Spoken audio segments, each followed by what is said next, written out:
हाँ जी, साहिब जी को मेरा प्रणाम। हाँ, आपका प्रणाम स्वीकार है। आपको भी प्रणाम। बोलिए बोलिए। मेरा नाम नंदीश्वर जैन है, उम्र कोई 70 के करीब है। हाँ हाँ हाँ। तो ऐसा है कि कोई बहुत साल पहले सन 88-89 में आध्यात्म में तो बहुत रुचि है ही और बहुत लगे रहते हैं। तो जैसे बैठते हैं ना ध्यान में, हाँ हाँ हाँ। तो बैठे बैठे ही ओम का उच्चारण करते हुए या वो राम ओम, तो होठों में कंपन सा आता है थोड़ा। तो पता नहीं क्या दिमाग में आया कि वो जो कंपन है इसको बढ़ाया जाए, यदि वाइब्रेशन को थोड़ा, तो अनंत गुना इसका वो हो जाएगा। एक दफे में कई बार उच्चारण हो जाएगा। तो वो मैंने 2-3 दिन किया, शुरू किया इस तरह से, जैसे ये होता नहीं दोबारा मिल जाता,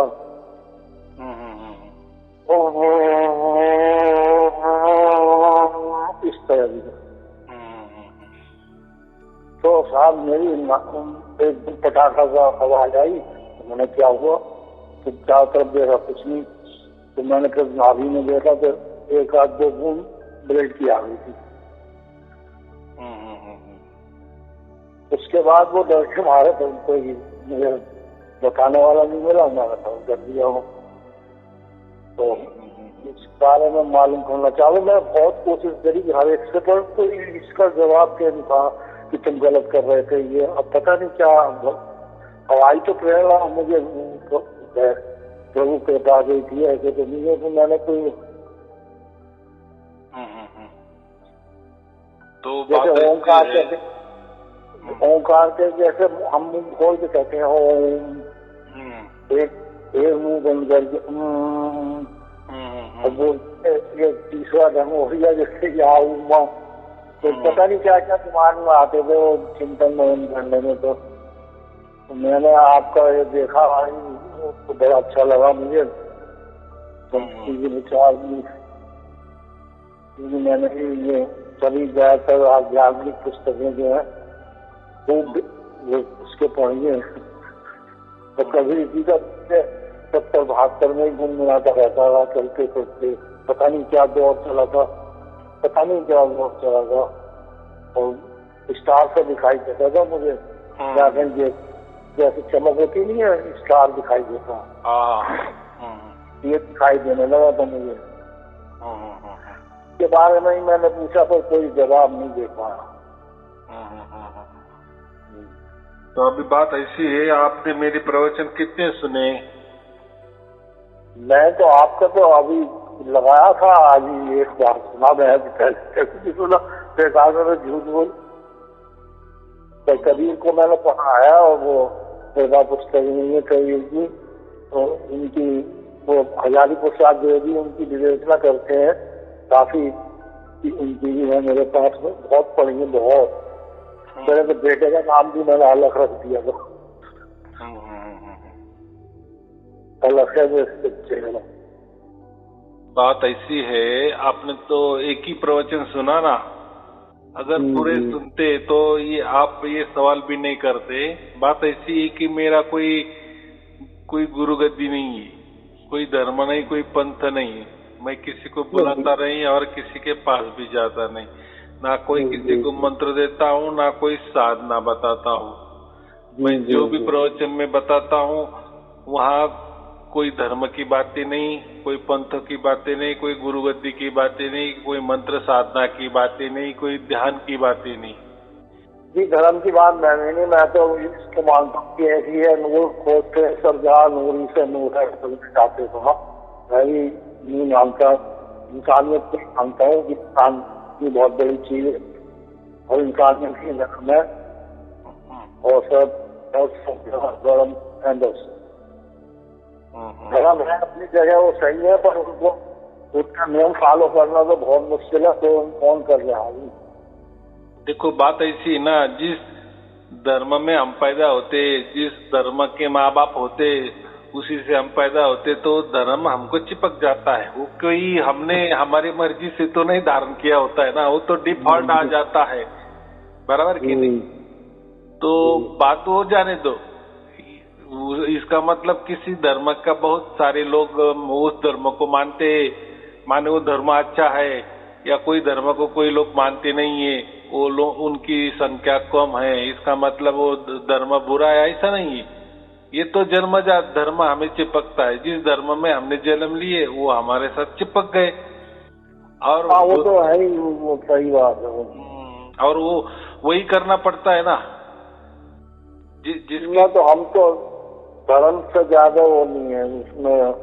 हमें अपना ही पता लगा कि पढ़ के हमने तो कुरान भी पढ़ी, बाइबल भी पढ़ी, गीता भी पढ़ी, रामायण भी पढ़ी, कोई छोड़ा ही नहीं, कबीर भी पढ़े, और भी हैं ये संत वगैरह सबकी यही की है क्या खोजी।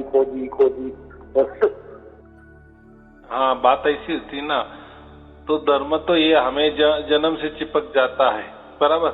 और जिस धर्म में हम जन्मते हैं, बस उसी धर्म में जो कोई धर्म ग्रंथ होंगे, जो कोई हमारा जो समाज है जिसके पीछे, यानी जो धर्म के हमारे महापुरुष है जिन्होंने वो कोई नियम बनाए होंगे, कोई मंत्र बनाए होंगे, कोई पाठ बनाया होगा, कोई नियम बने होंगे, उसी को हम फॉलो करते हैं और वैसे के वैसे मर जाते हैं, बराबर कि नहीं। बाकी क्या कर सकते हैं।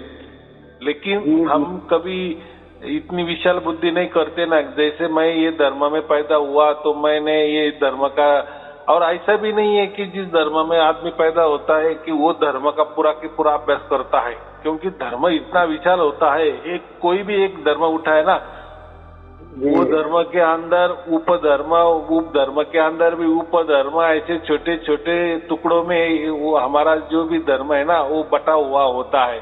हम वहां तक नहीं जाते। एक एक धर्म की ऐसे समझो कि हजारों पुस्तकें होती है, बराबर। करोड़ों लाखों पुस्तक। हाँ, हजारों खोजी होते हैं। हमारे धर्म में बहुत सारे विचारवंत भी होते हैं। और बात ऐसी होती है कि जिस धर्म में हम पैदा हुए ना, उसकी वाह हम करते हैं, बराबर। या ऐसा समझो कि वही धर्म टिकाने की कोशिश हम करते हैं, बराबर।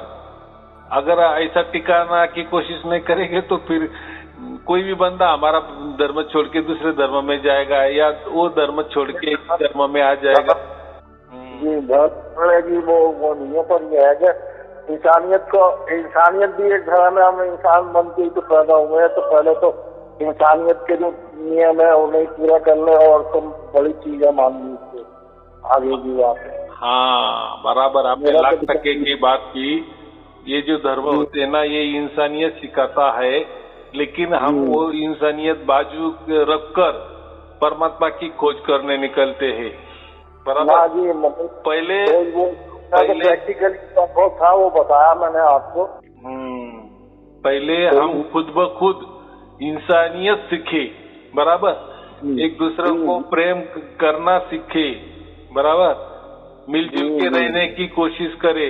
सब बंदे परमात्मा के, पहले यही इंसानियत है ना, बाकी क्या है। एक दूसरे की मदद करे, एक दूसरे के हाथ बटाए, कोई किसी का ऊंच नीच ना समझे। ये तो हर धर्म की सीख होती है।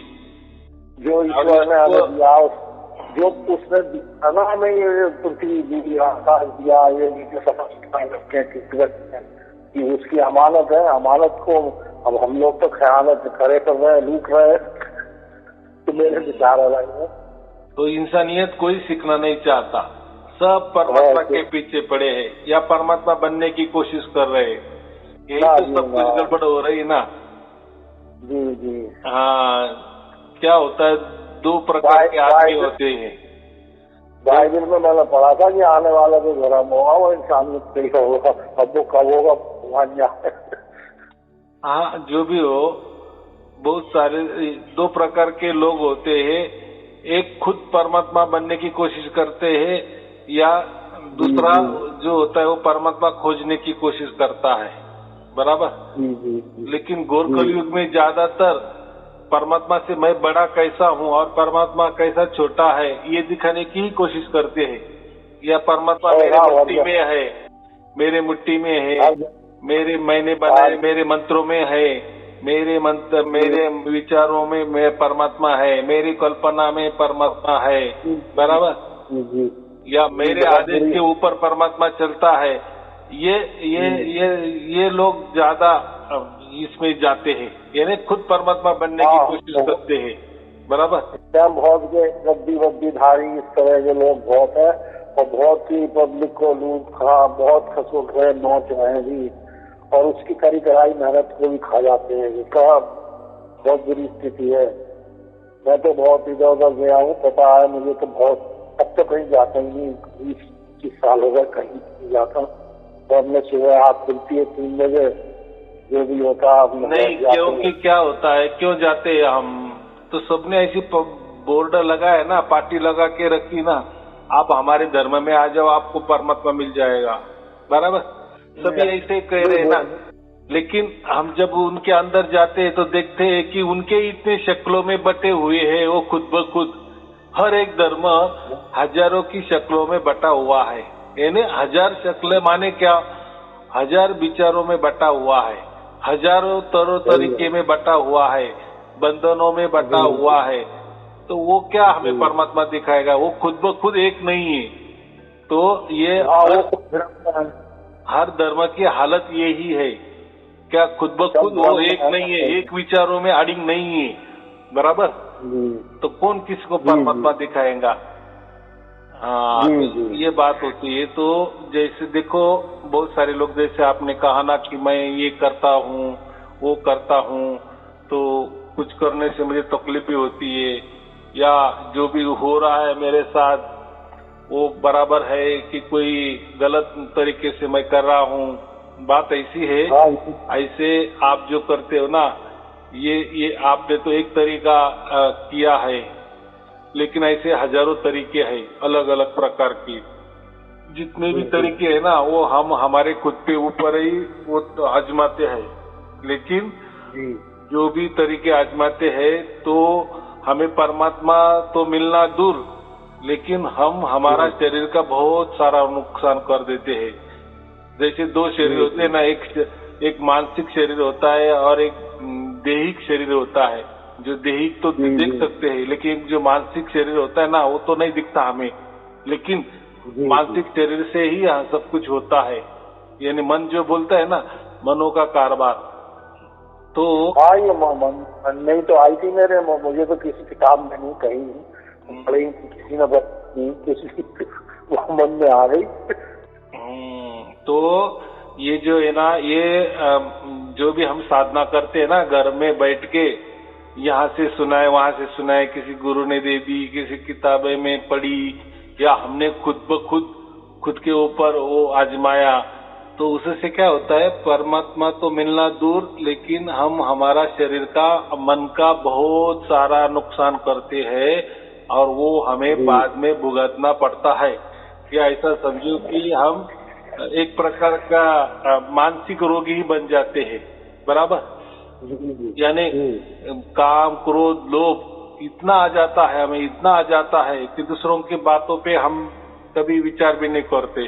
क्योंकि होता क्या है, काम क्रोध लोभ आना माने अहंकार बढ़ जाना, बहुत अहंकार बढ़ जाना। अरे मैं ये साधना करता हूँ, मुझे ऐसा दिखता है, वैसा दिखता है, मेरा शरीर ऐसा झूमता है, मैं ऐसा वो नशे में नाचता हूँ, या ये करता हूँ वो करता हूँ, मेरी ताड़ी ऐसी लग जाती है वैसी लग जाती है। तो ये मानसिक विकृति का एक प्रकार है, बराबर। लेकिन जिनको कुछ मालूम ही नहीं है, वो गुरु लोग कभी उनको नकारते नहीं है। वो बोलते हाँ हाँ तेरे साथ बराबर हो रहा है, परमात्मा तेरे साथ खेल रहा है। खेल नहीं रहा, तेरे शरीर के साथ खेल रहा है, तेरे मन के साथ खेल रहा है, और वो कोई परमात्मा नहीं खेल रहा है, वो मन ही खेल रहा है, वो काल ही खेल रहा है।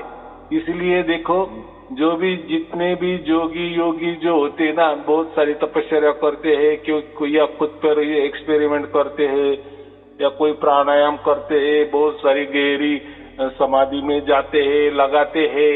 तो उनका अगर आपने जीवन का थोड़ा सा देखा ना, तो वो थोड़े विचित्र लगते हैं हमें, उनके चाल चलन में, बोलने के ढंग में, रहने के ढंग में, उनके विचारों के ढंग में थोड़ा विचित्र सा आ जाता है, बराबर।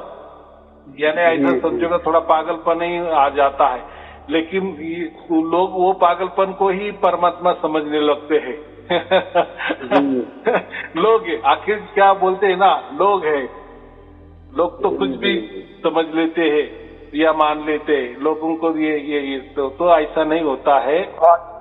हम तो अपने स्वार्थ में हर कोई लिखता है, उनसे वो तो चाहता ये हो जाए वो हो जाए, तो और क्या, उसी वजह से फंसते हैं। जैसे मछली को फांसने के लिए कांटा लगाते हैं, तो ये वो सब। तो ये सब क्या बोलते हैं हम, ये सब मानसिक विकार है। कोई देखते हैं ना हम, कोई ये करते हैं, कोई लोग झूमते हैं, ये करते हैं, जैसा अंग में शरीर में संचार होता है ना, वो उसके जैसे वो थोड़े से डांस करते हैं, झूमते हैं। तो ये क्या है, एक प्रकार का एक पागलपन का एक दौरा ही होता है, लेकिन लोगों को समझता नहीं है, या जो गुरु होता है वो समझा नहीं देता है। वो बोलता है नहीं नहीं, परमात्मा उसके साथ खेल रहा है, वो आनंद मना रहा है। लेकिन बाद में जब उसका भूत उतर जाता है, तो वो उसका चाल चलन कैसा होता है, वो किसी को अच्छी तरह से बात भी नहीं करता, या बात करते करते क्रोधित भी हो जाता है, और लोभी बन जाता है, लालची बन जाता है, क्रोधित बन जाता है। फिर ये क्या, वो उसने तो बहुत सारा ये किया ना। तो ये सब ढकोसले है, ये शरीर का नुकसान करते हैं, या मन का गहरी चोट पहुंचाते हैं, और इसकी वजह से लोग डिप्रेशन में चले गए हैं। बहुत सारे लोगों के मुझे फोन आते हैं, हमने ये साधना की, हमारे गुरु ने वो साधना बताई, श्वासों पे बताई, मन पे बताई, मन को यहाँ टिकाना, नाभि पे टिकाना, ब्रह्मरंध्र पे टिकाना, चलते फिरते टिकाना, आंख बंद करते टिकाना, हृदय पे टिकाना, उसमें ये सुनना, वो सुनना, ये विचार करना, ये कल्पना करना, ये मंत्र जपना, अजपा करना, बहुत बहुत बहुत बहुत सारे अलग अलग ढंग के साधनाएं हैं। लेकिन ये साधनाएं आदमी को विकृत ही बनाती है, ना कि इंसान बनाता है। अच्छा इंसान नहीं बन सकता उससे। परमात्मा तो मिलना तो बहुत दूर की बात है, तो परमात्मा इससे नहीं मिलता, बराबर। परमात्मा स्वयंभू है, आदि अनादि से है, बराबर। वो उसकी मर्जी का मालिक है, बराबर। इसलिए तो स्वयंभू है, वो उसकी मर्जी से ही हमारे अंदर प्रकट होता है, बराबर। ये लोग समझते नहीं है। तो हम क्या करते हैं, हमारी तरफ से परमात्मा की ओर जाने की कोशिश करते हैं, इसलिए सब गलती हो जाती है। लेकिन ऐसा नहीं होता, परमात्मा बहुत बड़ा है। और ये कौन लोग करते, जो परमात्मा को छोटे मानते हैं ना, कि परमात्मा मेरे मिट्टी में है, परमात्मा मेरे मंत्रों में है, या मेरी ही पूजा अर्चा करो, इसमें परमात्मा है, ये किया। कोई लोग बंधन लगा लेते हैं, ये बंधन में रह जाओ आपको, तो इससे परमात्मा मिलेगा। यानी ये लोग वो इतना बड़ा विशाल परमात्मा को ये मंत्रों में उसको रख देते हैं, बराबर। कोई ध्यान में रखवा देता है, कोई साधना में रखवा देता है, यानी खुद को बड़ा करते हैं और परमात्मा को छोटा बताते हैं, बराबर। जी हाँ, यही लोग तो ना तो घूमते रहते हैं। वो कुछ भी हो, बाद में देखो मरने के बाद उनका क्या होता है, उनसे हमें लेना देना नहीं है, बराबर कि नहीं। जी।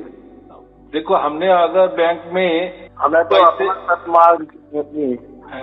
बैंक में हमने अगर पैसे डाले ना, तो वही सच है, बाद में वही इकट्ठा हम निकाल सकते हैं, वही सच है।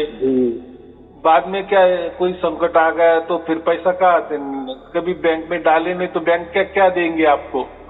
वो तो वही बताएंगे ना, आपने कुछ डाला नहीं तो आपके बैलेंस नहीं है, बराबर। यही होगा ना। हाँ, तो ये मुझे इतना ही कहना है कि ये जो हम तौर तरीके करते हैं, या हमारे शरीर के ऊपर आजमाते हैं, या किसी के द्वारा आजमाते हैं, ये सब पागलपन है। ये कुछ नहीं करना, परमात्मा उसकी ओर से ही हमारे अंदर प्रकट होता है। तो परमात्मा इतना सहज है, इतना सहज है, इतना सहज है कि वो सहज प्रकट हो जाता है। लेकिन कोई ये जो गुरु लोग होते हैं ये या बाकी लोग होते हैं ना, परमात्मा को उन्होंने इतना कठिन बना दिए है, बहुत अज्ञात रखा है उसको। वो ऐसी शक्ति तो कभी मिल नहीं सकती। बस हमारा सहारा ले लो, हम आपको मंत्र देंगे, कोई तंत्र बता देंगे, कोई विधि बता देंगे, कोई साधना बता देंगे, कोई ध्यान बता देंगे, उसमें ही आपको परमात्मा मिल जाएगा। इस बारे में सत्य ही आज खासो खास हो गया है दुनिया के वास्ते, था कभी वो आमो आम दुनिया के वास्ते। तो सत्य तो खोज में अगर एक जर्रा भी जान ले कि सत्य होता है क्या, एक जर्रा जान ले कि सत्य होता है क्या, बनकर आसपास चमकने लगेगा आसमान। तो सत्य तो बहुत बड़ी चीज है। सत्य क्या व्याख्या क्या है, उसको हम सनातन भी कहते हैं। सत्य माने वो पहले वैसा के वैसा था, आप भी वैसा की वैसा है और आगे भी वैसा की वैसा रहेगा, उसमें कोई बदलाव नहीं होता, उसको कहते हैं सत्य। लेकिन ये लोग तो अभी के मंत्र तैयार हो गए, उसमें परमात्मा बताते हैं कि ये ले लो परमात्मा मिल जाएगा। अरे ये तो इसमें सत्य कहाँ आ गया, ये मंत्र तो अभी तैयार हो गए ना, कि वो मंत्र किसी भाषा के हो, किसी लिखाई में आते हो, बोलने में आते हो। सत्य और सत्य में अंतर, बहुत अंतर है। हाँ, तो कोई बोलता है ध्यान में परमात्मा मिलता है। यार ध्यान तो अभी का है ना, ध्यान तो करना पड़ता है ना, टिकाना पड़ता है ना। तो कुछ करने से सत प्रकट हो जाएगा क्या? अरे वो सत तो फिर वो स्वयंभू, उसका मतलब क्या, वो सत ही है, उसको हम कुछ नहीं कर सकते। हाँ, वो अगर हमको कुछ करना चाहे तो वो तो हमसे बड़ा है ना, वो तो कुछ भी कर सकता है, क्योंकि वो स्वयंभू है, सर्वज्ञानी है, बराबर। और आदि अनादि से है, हमारे पहले से ही वो था ना, तो हमारे से तो ज्यादा अक्ल उसको होगी ना। ये तो कितनी सहज बात है। और वो तो बड़ा है ना हमसे, हम तो अभी के है ना, या पृथ्वी भी अभी के है ना, या मंत्र अभी के है, ध्यान अभी के है, तो सब अभी का है। तो आदि अनादि परमात्मा को कैसे हम जान सकते हैं अभी का? एक लड़का अपने बाप को क्या जान सकता है, क्योंकि बच्चा अभी पैदा हुआ ना, बाप पहले से पैदा हुआ है ना। तो इतनी छोटी बात है ना। तो परमात्मा आदि अनादि है और स्वयंभू है। स्वयंभू का माने उसकी मर्जी का मालिक वो है, तो वो उसके मर्जी के मालिक से, उसके मर्जी से ही हमारे अंदर प्रकट होता है, ना कि हमारे मर्जी से। तो मंत्र क्या होते हैं, हम हमारी मर्जी चलाते हैं ना। हमने मंत्र जप लिए, परमात्मा प्रकट हो गया है, होगा क्या कभी परमात्मा प्रकट? कभी ध्यान कर लिए, आ जाएगा परमात्मा, दौड़ के आएगा क्या कभी ध्यान में? यानी हमने कुछ किए, परमात्मा आ गया, तो फिर वो स्वयंभू का हुआ परमात्मा, फिर उसका मर्जी का मालिक कहाँ हो गया? ऐसा नहीं है। वो तो सर्वज्ञ है, उसको सब समझता है, कौन उसके लिए क्या कर रहा है, नहीं कर रहा है। और वो कोई ऐसे मान बढ़ाए में नहीं आता परमात्मा कि चलो हम कितने भी पाप कर ले, परमात्मा की मान बढ़ाई कर देंगे, परमात्मा खुश हो जाएगा। ये तो प्रकृति भी हो सकता है, बराबर। किसी की मान बढ़ाई कर लेंगे, वो हमारा काम कर देगा, ये प्रकृति में होता है। लेकिन वहां नहीं होता, परमात्मा का ये नहीं चलता। परमात्मा स्वयंभू है, सर्वज्ञानी है, अकाल है। अकाल माने प्रकृति में नहीं है, ये टाइम के बाउंड्री में नहीं आता, बराबर। हाँ, ये टाइम के परे है, ये काल के परे है, ये समयातीत है, समय के परे है। तो मंत्र हो गए, ध्यान हो गए, जो भी हम कुछ भी साधना करते हैं, ये काल के अंदर ही करते हैं ना हम, क्योंकि हम खुद काल के अंदर में रह रहे ना। हम खुद क्या कहाँ रहते, प्रकृति में रहते, काल के अंदर रहते हैं। और काल के अंदर रहने वाला अकाल को प्राप्त कैसा कर सकता है? नहीं कर सकता ना। कितनी सहज बात है। हाँ, और जो भी करेगा मंत्र तंत्र ध्यान बीन, तो वो काल के अंदर ही होगा। हाँ, एक पुस्तक पढ़ी थी, उसमें 70,000 काल में, इतने साल काल में फिर दुनिया बनाने को मांगा। ये वो ही पढ़ी थी। वो छोड़ दो, वो कथा कहानी है, हमें उसमें नहीं जाना है कि वो क्या सत है या असत है, उसमें क्या बताया है। वो जैसी पंचतंत्र की कहानी होती है ना, छोटे बच्चों के लिए हम कुछ सीख देते हैं, तो पंचतंत्र की कहानी बताते हैं ना, प्राणियों की कहानी या किसी आदमी की कहानी। वैसे क्या बोलते हैं ना, बीरबल बादशाह की कहानी, वैसा वो एक सीख देने की बात है, वो कथा कहानी, वो उसमें नहीं जाना हमें। हमें इतना ही समझना है, कबीर साहब ने यही वेद बताया है कि विषम विषा में परमात्मा उसकी ओर से हमारे अंदर प्रकट होगा, सबके अंदर प्रकट होगा। उसमें ना कोई जाति दिखाई देगी, या उसके लिए कोई विशिष्ट धर्म की जरूरत है, या विशिष्ट जाति की जरूरत है, या विशिष्ट पंथ की जरूरत है, या कोई गुरु की आवश्यकता है। उसके लिए कुछ अभी आवश्यकता नहीं, वो स्वयं प्रकट होता है। वो उसकी मर्जी का मालिक है और वो सर्वज्ञानी है, उसको सब समझता है। क्या हमने कोई मंत्र बोल दिया और परमात्मा प्रकट हो गए? क्या परमात्मा को समझता नहीं क्या कि ये इन्होंने यही के मंत्र, काल के मंत्र ये रटे और मैं प्रकट हो जाऊंगा? ऐसा थोड़ी का ये काल के मंत्र है, ये ध्यान भी काल का होगा, कोई प्राणायाम भी काल के अंदर ही हम करेंगे ना। हाँ, अगर ये हम काल के वहां करेंगे तो बात अलग है, लेकिन हम कैसे जा सकते हैं? काल का जैसा एक देश का चलन उसी देश में चलता है ना। हमारा रुपया हमारा देश में चलेगा ना, पाकिस्तान में चलेगा क्या? हमारे पैसे नहीं चलेंगे ना। तो वैसी ही परमात्मा की बात, परमात्मा तो परमात्मा उसकी ओर से हमारी ओर आता है, बस थोड़ा उल्टा किया है। तो हमें इतना ही भरोसा रखना है कि बस जैसे हमारा भाग्य हो जाता है, परमात्मा उसकी ओर से उसकी मर्जी से हमारे अंदर प्रकट होता है। ऐसे ही लाखों करोड़ों लोगों को हो रहा है, आपको भी होगा। उसके लिए कुछ भी करने की जरूरत नहीं है, ना कोई मंत्र जपने की जरूरत नहीं, कोई ध्यान करने की जरूरत नहीं, ना कोई नियम या बंधनों में रहने की जरूरत नहीं, ना किसी गुरु करने की जरूरत नहीं। बस क्या करना है आपको, ये जो मैंने प्रवचन निकाले है ना, प्रवचन हर एक रोज का एक प्रवचन निकाले, ऐसे बहुत सारे 600 प्रवचन है। तो आप जैसे वो सुनते सुनते जाएंगे तो आपके अंदर बराबर परमात्मा उतर के आएगा और आप ही उसके साक्षी होंगे। और फिर आप मुझे ही फोन करेंगे कि हाँ, या व्हाट्सएप में लिखेंगे कि धन्यवाद, मेरे अंदर परमात्मा प्रकट हो गया, 24 घंटे हो गया, या थोड़ी देर के लिए हो गया, एक क्षण के लिए हो गया, लेकिन हो गया। ये आप बोलेंगे, क्योंकि आपको विश्वास होना चाहिए ना, बराबर जी। हाँ, मेरे से दूसरे से क्या करना है, दूसरे को सर्टिफिकेट की क्या जरूरत है? हमें तो कुछ तो भी समझता है कि नहीं, परमात्मा क्या होता है, वो प्रकट कैसा होता है, वो तो उतना तो बुद्धि हमको रहता है ना। और वो आपके आज है कि तुम वो लगा रहे थे तो उसमें कबीर का दोहा था ना, तो मैंने एकदम खोला मैंने। तो चलो, कोई चिंता की बात नहीं है।